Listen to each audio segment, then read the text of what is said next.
Hello, everyone, and welcome to Biohackers Lab. I'm your host, Gary Kerwin, and on today's episode, I have Dr. Dave Rabin and Kathryn Fantauzzi. Dave and Kathryn are co-founders of Apollo Neuroscience, Inc. and inventors of the Apollo technology. Dave is a board-certified psychiatrist, neuroscientist, and CIO of Apollo Neuroscience. Kathryn is an experienced entrepreneur in early commercialization, helping to bring technology out of the lab and to the market, and is also the CEO of Apollo Neuroscience. Hi, guys. Thanks for coming on for an episode.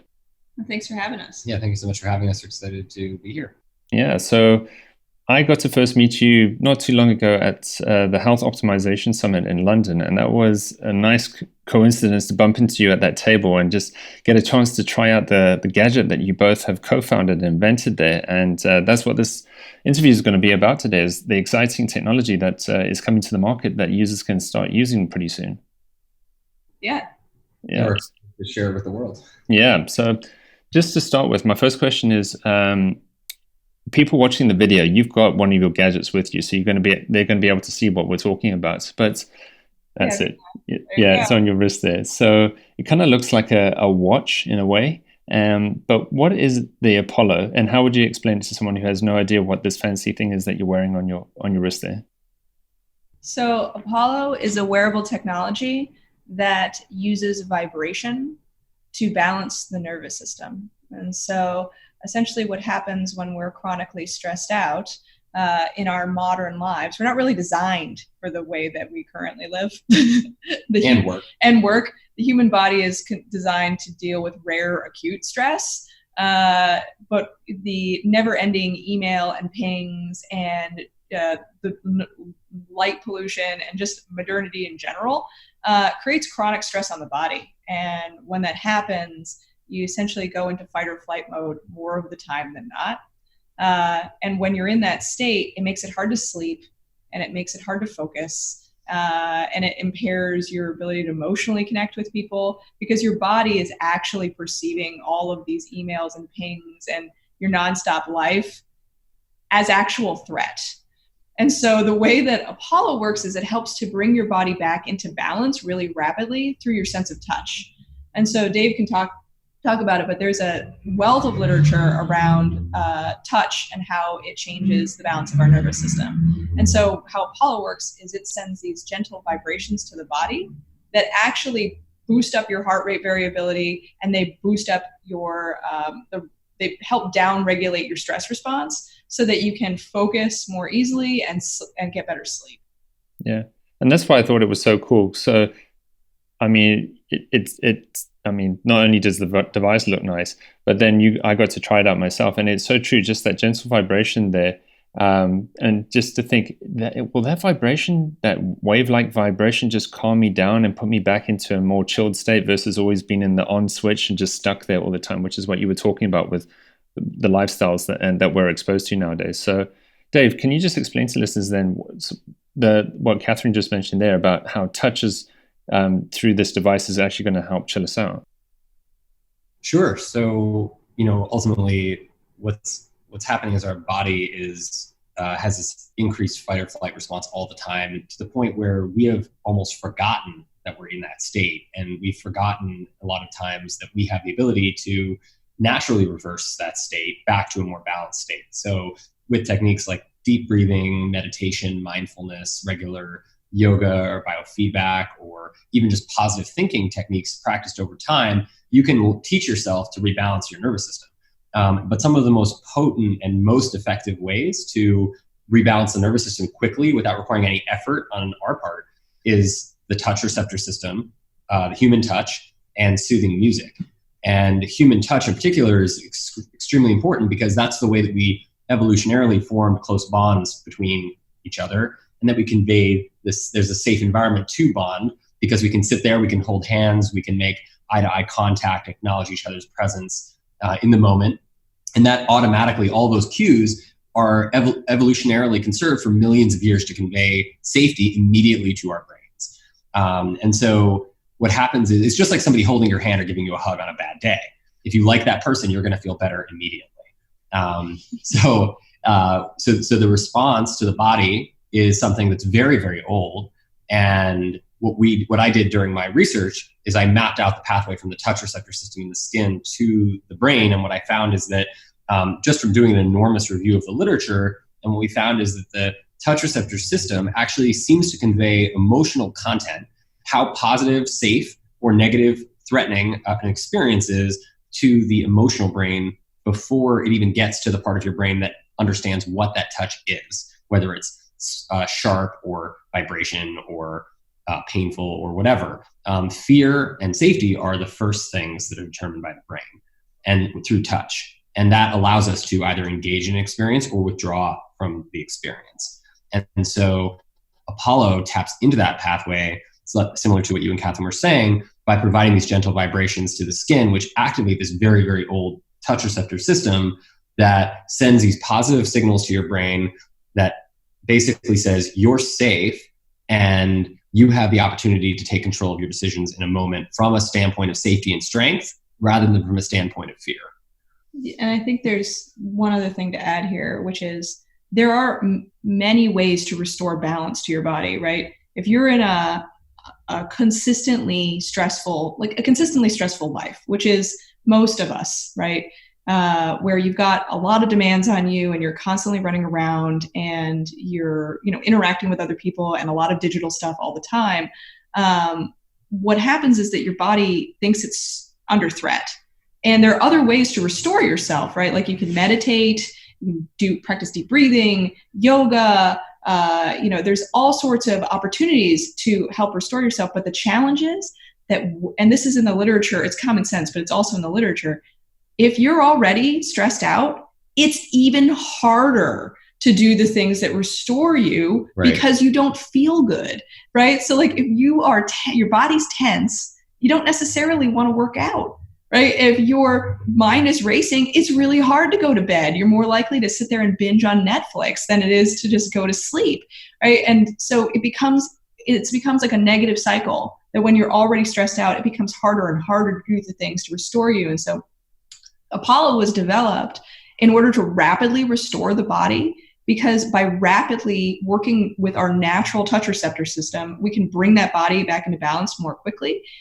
People have that opportunity to feel more balanced, and then they have more decision control, right? We've shown in clinical trials that people have more ability to focus, because if you think about it, when you're stressed out, it's hard to focus and attend, right? Because you're managing how annoyed or bored you are, right? We find that people fall asleep more quickly if you're stressed out and you have these racing thoughts, or what did I not do, or what do I have to do? You can't turn your brain off. It becomes harder to sleep. We find that people fall asleep more quickly because they feel better. And we also find that people over time, their HRV improves, right? And so that's acute, right?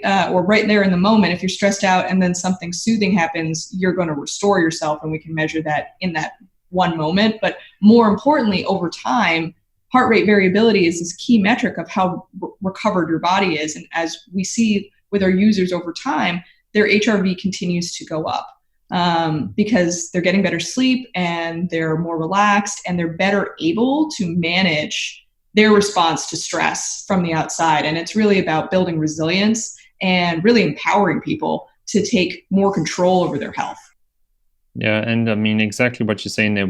Stress ends up being a multitude of issues. It's not just one particular problem like focus. It impacts so many aspects to your life there. And that's why when you get to deal with stress, it can have a profound difference on your life, because your sleep improves, your mood improves, your better decisions, you can start exercising, change the way they eat, do whatever it happens to be.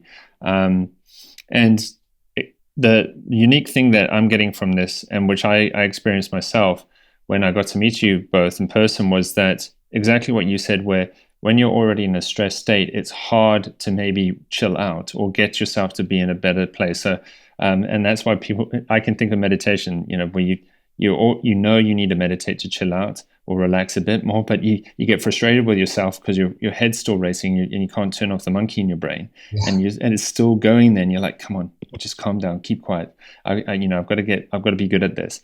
And that's why I think your Apollo is unique, because it's like circumventing that inability that someone might have in that moment there to help supercharge them back to that stage, so that it's like a threshold, like a nervous system that's going, and then you're able to then go back into that place and have that energy and that resilience again. And it's not always just firing, that you actually have that ability to calm the system down, but through the vibration and the touch is what I'm hearing. Right. And you've totally nailed that. Yeah. So when you're trying to meditate, right, a lot of us, when we're trying to meditate, we have these negative thoughts or self-critical thoughts, or just something that is going on in your life comes up, and then you resist that thought, and then you have negative self-talk that you're bad at meditating. Yeah. Right? You're like, oh, now I'm terrible at this. I can't calm my brain down. Right? I don't even have control over my own thoughts. And then, then you spiral out and you stop meditating. Right? That happens to a lot of people. And part of what's going on is bottom up. Right? So rather than your thoughts controlling your body being in a stress state makes it harder to meditate, because your body is in a sympathetic kind of fight or flight mode. It's primed for stress. So when you can relax yourself, right? And that can be through deep breathing, that can be through lots of different techniques. When your body relaxes, it makes it much easier to enter a meditative state, because you have less resistance, right? You're more in something what people would call flow. Right? Because your mind and your body are connected, and you're kind of not aligned. You're aligned, and you're not really in this combative situation with what you're trying to get your body and your mind to do. And so Apollo really helps to facilitate that, because it rapidly brings your body into a calm state. And I think the other simple way to think about it is that fear and threat in and of itself, from an evolutionary perspective, directly inhibits change and adaptability. Right? Like fear is critical, and our threat response is critical to activate the sympathetic system, this fight or flight system, to get us out of a situation where a lion is trying to eat us or something like that. It's an acute stressor. And so you don't need to be creative or worry about adapting to change. You need to worry about sending all of your blood and all of your energy to your muscles and your motor cortex to get you out of that situation, so that you can then worry about the rest of your life stuff later. But if you don't have a life later, there's nothing to worry about. So the sympathetic system really inhibits all of that other stuff when it's overactive, and safety facilitates it. Safety literally facilitates change and adaptability and resilience. And so if you suppress in a healthy way, you learn to suppress or balance your sympathetic nervous system with your parasympathetic system, then your ability to adapt to change without resistance, as Kathryn was saying, goes through the roof, and you start just sort of going with the flow of the experiences around you, rather than always thinking, why do I have to do this? Why do I have to do that? When is this going to be over? You just are in the moment doing it. Yeah. And this is also what I'm thinking, where usually when you're asked to stay still, as an example, because your mind is racing, as you said earlier, Kathryn, you end up binging on Netflix or something else. You want to get a dopamine response, like have a cup of coffee, do something else other than just stay still and meditate, or try to relax your body. You end up searching for another hit of some sort to boost you. And is that what you're saying, Dave, then, to going into that safety and fear factor part of the brain? Yeah, absolutely. When we're in that threat and response, you will seek the most immediate relief you can get, whether that's junk food, whether that's cigarettes, coffee, distraction, drugs, anything that gives you that immediate relief from that feeling of fight or flight, sympathetic activity, anxiety, restlessness, whatever you want to call it. That's what you're going to seek if it's available to you. But if you recognize, for example, with Apollo, that you're actually not threatened, that this sense of threat is just a perceived sense of threat that you've been trained to experience over time, then what happens is your Apollo turns on when you're feeling threatened, or you turn it on and it gives you an opportunity, helps you recognize a time or a situation that you can respond to differently. So you can say, wait, maybe I'm not, and this is the theory that the psychological theory was developed from, is called cognitive behavioral therapy with exposure, which is the idea that you're normally, when you're in your day-to-day life, you're surrounded by triggers that set you off, right? We're surrounded by things in our day-to-day lives that set us off in one direction or another, and we don't necessarily have control over those things, but we have control over our own actions. When we're in our clinical setting with our therapist, everything's all fine and dandy and safe because we're out of our regular environment. And so it's easier to make change in the clinic than it is in the real world. And so what Apollo, part of the way we developed Apollo was because PTSD is treated very well by exposure, CBT exposure, but it requires a therapist to be there all the time to help reinforce safety for the patient. Apollo does the same thing, but it does it through the touch receptor system, which allows the patient to recognize these new opportunities for change as if they had a therapist there with them holding their hand, but they do it on their own, which is even more empowering and more agency inspiring and helping facilitate their own desire to master themselves rather than having to rely on something outside of themselves. Right. Yeah, and again, that's just when you're just explaining that to say, typically someone would need a therapist when they're out in a stimulating position to help them deal with it and calm down. And of course, that's not practical. But in this case, wearing a device is practical and is achievable. I think we talked about like a business meeting as one scenario where you know you're going to get maybe anxious, or your heart's going to race, or you're going to get stressed out. And of course, it's not like you can have your therapist next to you and say, look, can you just calm me down for my boss before I give my presentation? Well, and also you're not going to be able to just do deep breathing exercises in the middle of your presentation. Be like, hold on, guys, got to do some meditation right now. That's not going to work out. Yeah.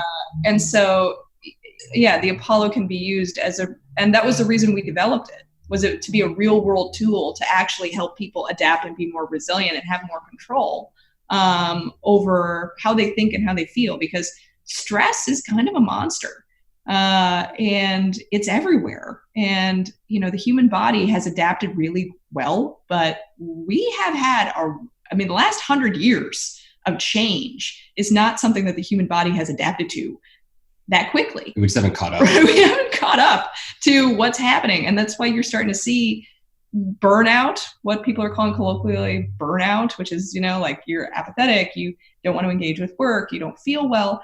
And then all sorts of other, chronic health conditions, which are popping up, which are all worsened by stress and in some ways precipitated by it. Mm-hmm. If you have high levels of stress in your life, you have a higher likelihood of depression, anxiety, other anxiety-related conditions, and even pain. And so helping to regulate stress is, this isn't just mind over matter. Like, we have to figure out ways to help restore ourselves and treat ourselves nicely. Mm-hmm. Because if we don't do that, we'll fall apart. You have to maintain the temple, so to speak. And Apollo is a way that people can do that in their day-to-day lives. Yeah, and that's again why I was excited about the technology that you're bringing to the market here, because I always have my mindset of when something is available to change your health, is it sustainable and is it achievable across multiple ages? So, if you're in your 20s versus if you're in your 80s, and your technology is achievable for that full range of people. And exactly, if the healthier your nervous system, that ability to get excited when you need to get excited, but relax when you need to relax too, and have that flexibility is important. And I would agree that modern society is kind of getting us stuck in one state most of the time, and we've lost the switch state that we can move in and out easily between two different states there.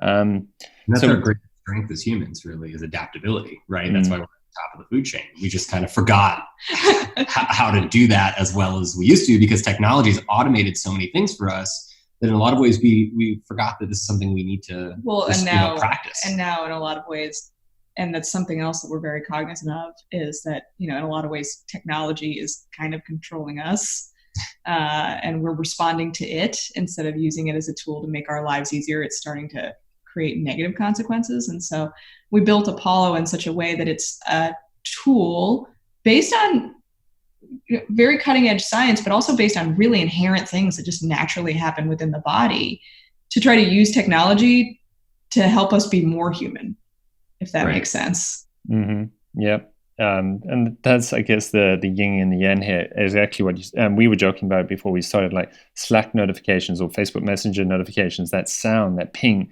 it hits your brain. And imagine if you have multiple apps just pinging you all day long, like what that's doing to your head. And once it flicks you into that state, can you easily come back out of it? And I don't think most people can easily just chill after being stimulated by these apps all the time.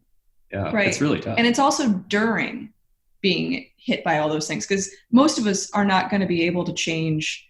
We run a startup. I'm on Slack and Basecamp and every other talking tool, between all the different team members.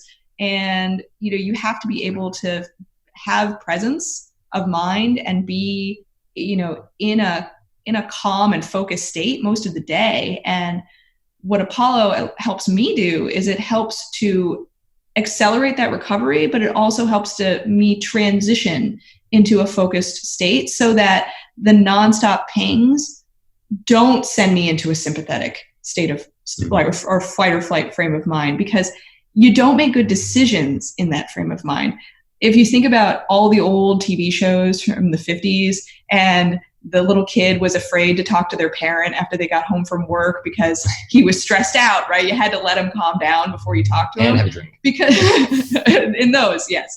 But the idea there is that you're not really open to change or new ideas, and you're more resistant, right? Because you're in a fight or flight mode, which is really a very much default mode network control response. You're like, this is my paradigm. I can't deal with that right now. I already have too many things. I can't deal with that right now. And that's bad in your emotional, your normal, familial and friendship relationships. It's also bad at work. And so Apollo has been a really great tool for people to help manage their stress symptoms, after work, but we've also seen a lot of people using it at work. I'm just thinking practical application. We talked a lot about workers here and modern lifestyles, but I could even imagine, as you were talking about, familial stresses. So mums and dads who have to do the school run and other different situations that would just normally flick your switch and get you stuck in this state. You could actually, I can imagine a parent whilst they're driving with the kids screaming in the back after they picked them up from school or something, that they're wearing their Apollo and they're just, okay, I can deal with this. I can handle it. Yeah. And we've also had people use it with their children to help them with focus and to help them, unwind. So as you were talking about, we've had testers from really small kids, like 10 years old. Age 3 to 93. Yeah, all the way up into really elderly folks use Apollo. And what's neat about it is, stress affects us all in different ways, and we all have different stressors, right? So, parents with their children in the morning, or older people, may feel tired, want to get a boost. And we've seen a range of uses. And the cool thing about the technology is it's really inherently human, how we respond. And so it isn't for you can use it throughout the duration of your life. And again, that's exactly what I said. That's why I get excited about the tech too. So I think we've talked it up quite a bit here, and people are going to go, okay, so this sounds really cool, but is there something to back this up? And you already talked about it. We'll get into the breathing, because that's something you educated me about in the Brave Waves. Could you just talk a bit about the science or the research that you found behind this then to validate this? Sure. So originally when we developed this, it was predominantly based on what I was telling you earlier about my work with, I'm as a psychiatrist, I mostly work with people who have treatment-resistant PTSD, anxiety, depression, and substance use disorders. And safety for them was the most critical factor in their recovery. And so I started figuring out other ways that I could help them feel safe in the clinic, in the office. And then also when they went home, because again, I got really good at helping them feel safe in the office, but when they went home was the real issue. And then they would start to revert into their old patterns. And so I started looking at other techniques that they were using. Most of my patients were actually using music, and they would at home, they would have music with them as often as they could, because they felt that by listening to soothing, calming music, it helped them regulate their mood and their energy better. And I started to go back to my days as a musician in training, and I was never very good, but I always really appreciated music. And our whole founding research team were actually musicians and mental health and neuroscience people. And we were always fascinated with the way that music changed the body very quickly without requiring much effort and part of it. It was just kind of like an immediate thing. You go to a live show and everyone's kind of tuned in as soon as that music starts playing. And what was really interesting about that was that of all the frequencies in music, which could sometimes be 10, 20, 30 or more instruments, it really turns out to be just a few in the bass range that form the rhythm that really make the biggest difference at shifting energy and mood. And so we started to examine those different patterns and look at what are the commonalities between the way that people's bodies start to change when they enter these peaceful, mindful flow states where they feel better and their heart rate variability is higher and they're more able to adapt to stress, recover, and perform better. And it turns out that there were some really significant commonalities when you do biofeedback, which is when you're familiar with biofeedback. I am, but if you just explain it to listeners who might not know what it is. Sure. So biofeedback is a lot of the origin of where this work comes from, which is that it's an old technique. It was invented in the 60s or so. And it's where you sit in front of a screen that has your heart rate and your breathing rate on it. And your heart rate is measured by an EKG machine, and your breathing rate is measured by a respiratory band separately from the EKG. And then you see the two patterns on the screen going by.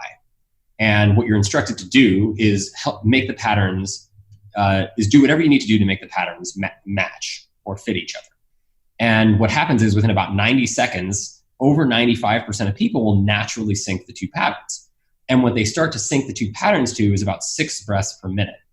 And about 6 breaths per minute, it turns out, is when they say that they start to feel better. It's when they say that their symptoms start to get better, particularly mental health symptoms and like anxiety and mood and things like that, energy, fatigue. And it's also when their heart rate variability starts to go up significantly.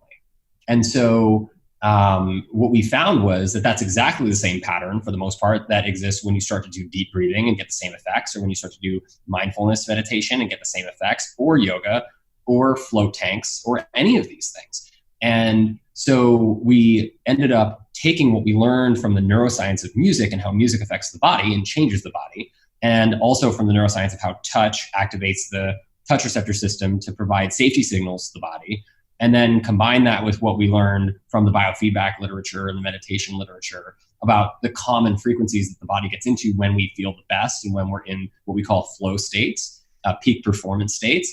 And we basically tried to replicate flow and peak performance states by stimulating the body through the skin, using what at the time was basically music that was composed not for your ears, but for your body, for your skin, at lower frequencies that you can't hear. And we started playing with a ton of frequencies. And ultimately what we found is that when we layered frequencies in these very specific ways together, that they formed patterns that created what appeared to be a resonance with the human body's nervous system that changed the breathing pattern, changed the heart rate, and increased heart rate variability specifically under stress. And the more stressed out you are when you feel these specific frequencies, then the more your heart rate variability goes up, the more your performance goes up under stress, and the calmer you feel. And we explored this in 2017 in a double-blind, randomized, placebo-controlled crossover clinical trial at the University of Pittsburgh in healthy subjects. And we showed that indeed, when people had no idea what frequencies they were being exposed to, only the Apollo frequencies increased heart rate variability significantly, and then their performance on the stressful task that we gave them increased directly proportioned how much their heart rate variability increased. And so, and also that correlated with how calm they felt. So the more their heart rate variability went up and the better they performed, the more calm they said they felt afterwards, and the more their galvanic skin response or their sweat went down, which is a sign of sympathetic nervous system activity. And so that painted this picture of effectively inducing balance in the nervous system directly correlates with how you say you feel and your performance, which actually has never been shown before. That these are so tightly connected, these mind and body metrics with performance and mood. And ultimately, what was also very interesting from that was that it looked like we were inducing flow states, because the only thing that increases performance on the task that we chose, which is a very difficult task, but it's to improve performance on it, it's very well validated in literature. It's called the PACEAT task, and NASA gives it to astronauts before they go into space to test their response to frustration. You have to add single-digit numbers every 2 seconds. You hear another single-digit number, 1, 4, 7, and you have to add the last 2 you hear every 2 seconds for 3 minutes straight in 12 sessions. And it is incredibly frustrating. And by about a minute to a minute and a half in, even if you're good at math, you want to give up because you just can't go on anymore and you're so bored or distracted. And so what's really fascinating about what Apollo is doing is that as the Apollo frequencies hit the user, within 3 minutes, we see these heart rate variability boosts. And we see that the brain activity, how much work they're putting into the task, which we actually measured through EEG brainwave patterns and pupillometry, looking at how much the eyes move and dilate, which is a great sign of how much work your brain is doing, they become linear or directly proportionate to your performance outcomes. So when you're frustrated and you try harder, your performance actually goes down because you're outsourcing resources to manage stress, to deal with boredom and frustration. And the more you try, the more frustrated you get. Which is the definition of futility. Right. And so what Apollo's doing is what flow states do, which is they reverse that response completely. As you apply the frequency, you increase balance in the nervous system, and the more work you put in, you get a proportionate amount of performance outcome, up to, in our study, 25% better. That's saying that if you were to take a test and you put more work in with Apollo, you were trying harder, that you could get up to 25% more questions right at the end just from having a balanced nervous system. Wow. Because again, and with these subjects in your study, then this is only short term too. This is not taking months of training to get to this stage, is it? This is within 3 minutes. Yeah, this was a 3-minute task, and the reason we did this was because we're a data-driven group. And so we had experienced, testing in the very early stages that the technology was working, but we wanted to show for ourselves in a rigorous trial that it was affecting other people in the same way that we were perceived. We didn't want it to be too good. We just believe it because we built it. And so we put it on these subjects who were blinded from what the frequencies were supposed to do. And the researcher that was running the subjects didn't know what frequencies they were getting. And we gave them this with a control, which was a no vibration, and then 2 active controls. And what happened with the active controls and in the no vibration condition, the active controls are like a slow tapping that's supposed to relax you, and something like a cell phone buzz we thought might make you more alert. In all those cases, the body responded to stress just as you thought it would.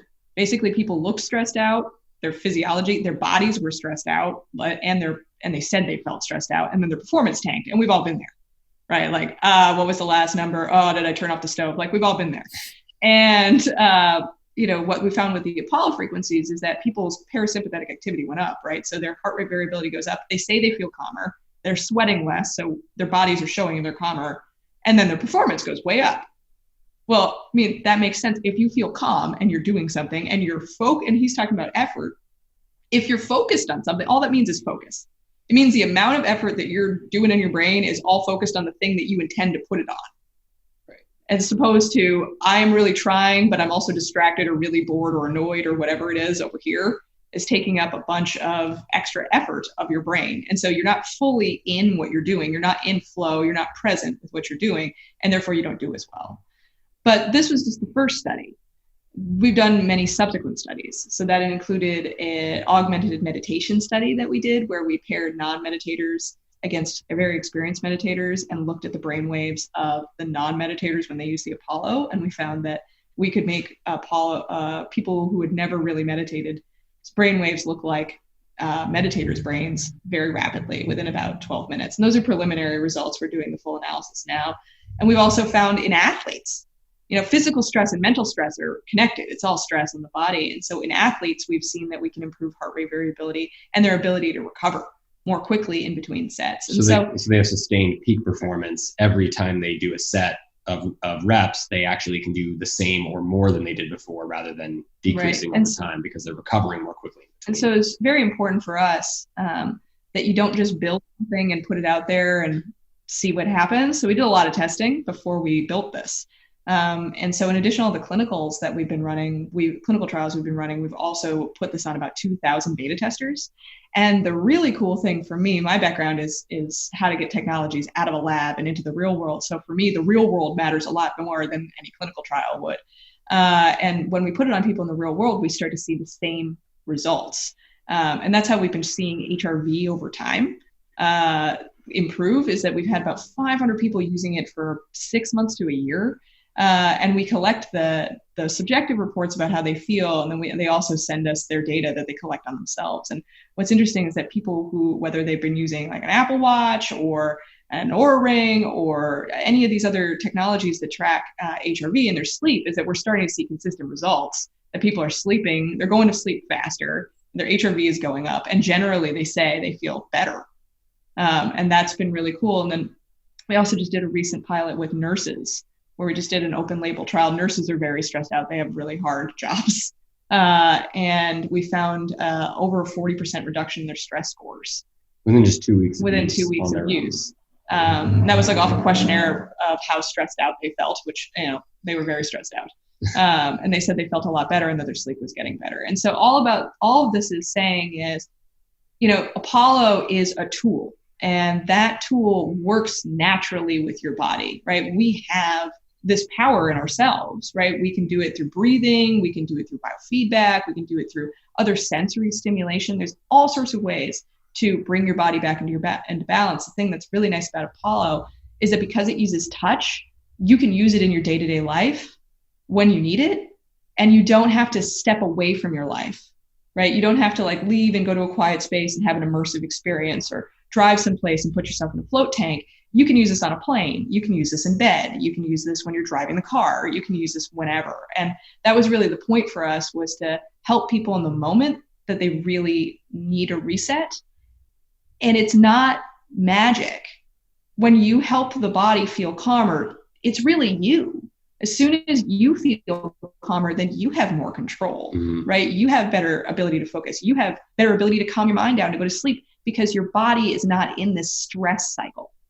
And just that moment of reprieve really can be really beneficial for people over time, to be able to integrate something into their life that just helps them reset when they need it. And that was really our goal and our purpose, was to help people take control of their stress, and to also take control of how they're relating to the world and how they feel without drugs. Yeah, and exactly. That's what happens is, I guess we could say caffeine is a drug or something else just to get you into a different state. And then there's other options in this world too. But people take less caffeine, they drink less coffee when they use Apollo. And they also drink less alcohol, because if you think about it, you drink that coffee at 3:00 in the afternoon. Now you're amped up. You can't go to bed. Then you have more alcohol than you normally would. And then you wake up in the middle of the night because now you're having a cortisol spike. And so that helps regulate your energy without having to take things in. Yeah, an interesting statistic for your audience would be that you told me this actually, that roughly 80% of people who take a stimulant in the morning to wake up take a sedative at night to fall asleep. And that's a pretty surprising number. You'd think that if you just take a stimulant in the morning, you wouldn't necessarily need to feel like you need to drink something or take a pill at night to fall asleep. But it turns out it's about 80% of people are doing both, not just one. So we're using medicine to effectively re-regulate our circadian rhythms to match our work schedule, not matching our work schedule to our rhythm. Uppers and downers. So yeah, having to artificially we're all on it. Yeah. But I mean, that science you shared there too is, I think if anyone listening to this, I hope they're getting excited like I do too, because just to think again, what you said there, within 3 minutes, you're already getting a brain function change.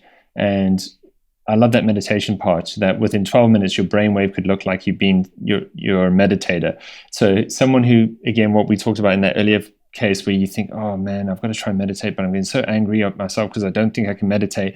At least this, using the vibration on your skin here with the Apollo actually can put you into that state. And I guess if you want to then really benefit from meditation and the scene and everything about it, you're going to have that resilience, that ability, that energy, that brain energy to not attack yourself and actually enjoy the moment then.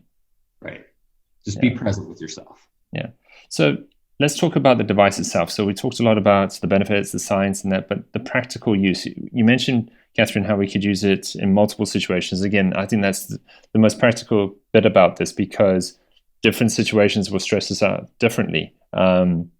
As you said, wherever you happen to be. But when I met you both in London, you don't have to just wear it on your wrist. You can wear it on other places. And you mentioned, Dave, that there's a better place maybe to try wear this.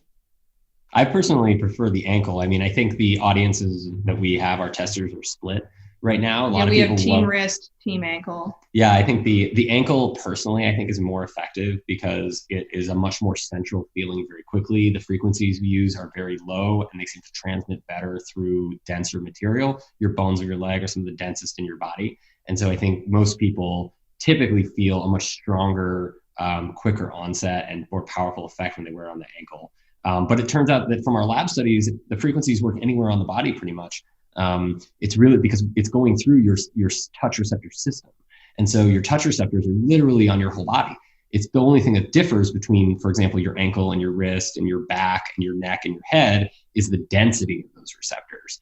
So if you're wearing it on your back, for instance, which feels really, really nice, you just sometimes need to turn up the intensity so that it gets to a level where you can feel it and get the effect, but you still can get the same effect, which creates a lot of nice applications that way. Mm-hmm. And then how often would someone need to use this? Is it just once in a day? Would it be at multiple times during the day? How would someone apply this to their lives? Well, it's really unique to the person. So the device is controlled by an app, and the Apollo mobile app is all goal-based. So for instance, I want to feel clear and focused, or I want to get sleep, or I want to have more energy. And you click on the programs and how long you want them to last, to kind of align with if your users can see my screen. I can also send you guys some pictures so that the YouTube watchers can see that part. Yeah. But it's all goal-based. And so we see the effect happen in the clinic very quickly, right? A couple minutes, you get the effect. And so it has worked, right? Theoretically, you could wear it for 5 minutes and then be one and done. But we find that a lot of people enjoy the sensation, and there's no harm in continuing to use it because it's really gentle, low-level vibration, can't really hurt you.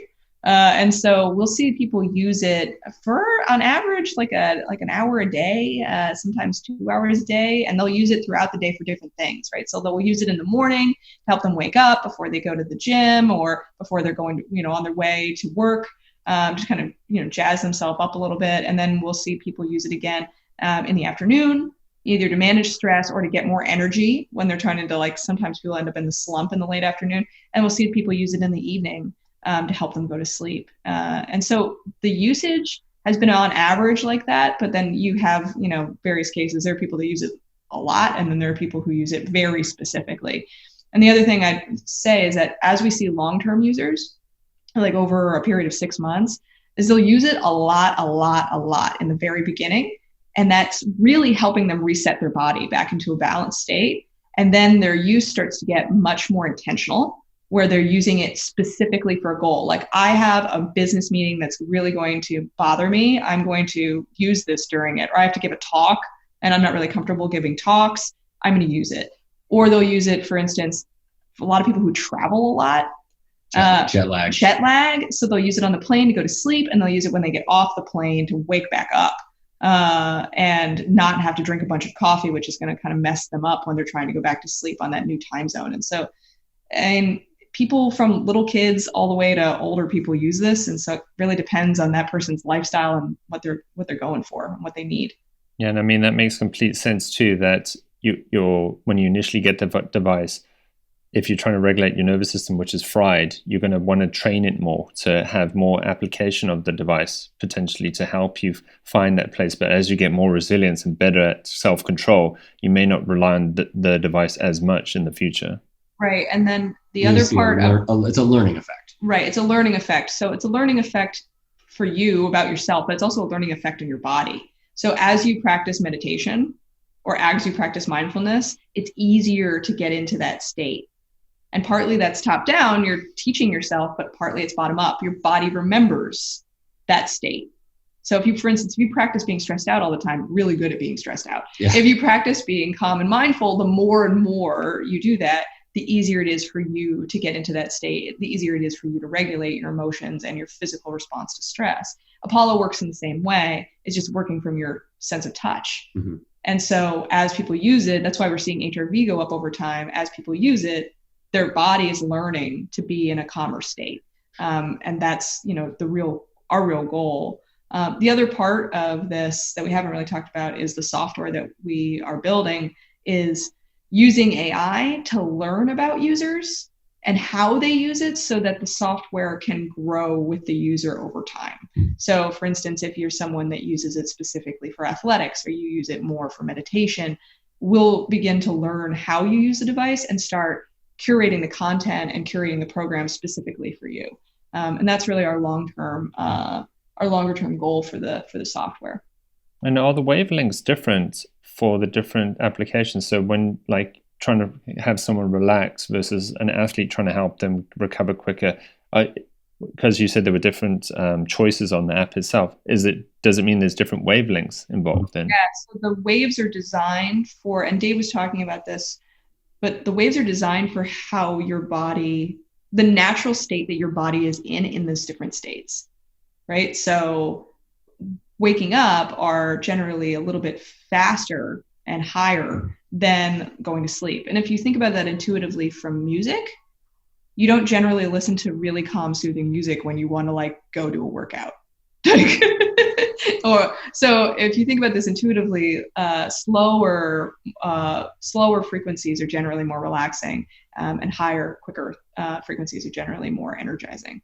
And so the programs are designed to replicate what's happening in the body when you're really awake or when you're trying to unwind to go to sleep. And with where it is at the moment, it still requires the user's input? It's not that someone could just wear it and the app intelligently will kick on at 7 o'clock in the morning to wake you up, or kick on when it sees your heart rate's racing. We're getting there. Yeah, that's the thing. The first thing that we're building is sleep detection. So if like you wake up in the middle of the night, being able to get you back to sleep. So we're building in the closed loop, but right now it's goal-based, so people can use it, and they can also schedule. So for instance, if you know that you want to go to sleep at like 10 o'clock or 11 o'clock, whatever it may be, you can schedule Apollo to turn on automatically at that time. And you can also schedule it to wake you up in the morning. So if you want to unwind and then wake back up, it's a tool that you can schedule for these various times in your life where you're going to regularly want to use the device. That would be fascinating to wake up to that vibration. Yeah.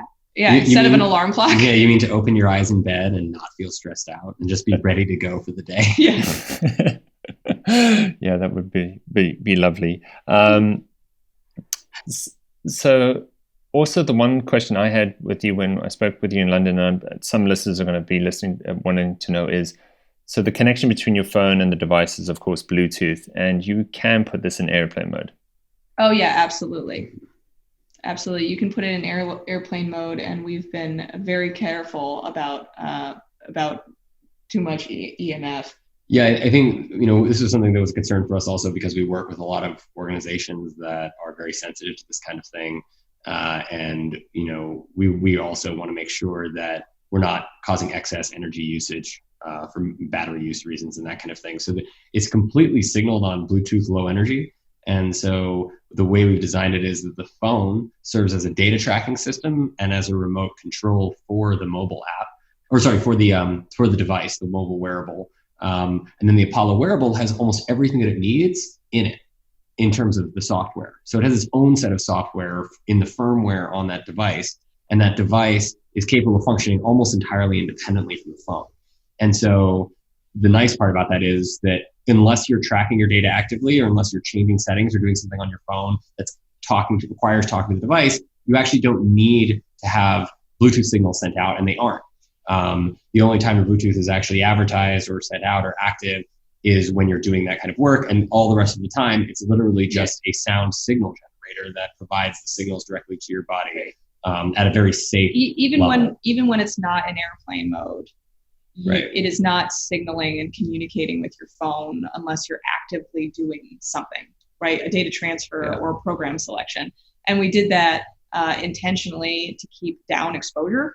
And we also did that intentionally to keep the battery life as long as it is. So the battery life on average on the device is 3 days. And there's some people reporting that they get up to 5 days depending on their use. And so battery life was really important to us. And data security is really important to us. The other part that Dave's talking about with all the data is that only your personal data is stored on the device itself, which is bonded to your phone.